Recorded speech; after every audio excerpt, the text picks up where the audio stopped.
মুম্বাইতে এখন ৩-৪ দিন মারাত্মক বৃষ্টি হচ্ছে। আজ আমি আমার লাঞ্চের মেনুতে কি রাখলাম তাই তোমাদের সাথে শেয়ার করতে চলে এলাম।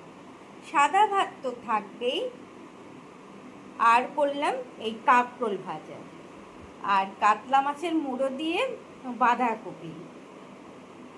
আর এই কাঁকরোল ভাজা দিয়ে খাওয়ার জন্য উচ্ছে দিয়ে মুসুরির ডাল, এটা রাঁধুনি ফোড়ন দিয়েছি, পেঁয়াজ রসুন কিচ্ছু দিইনি।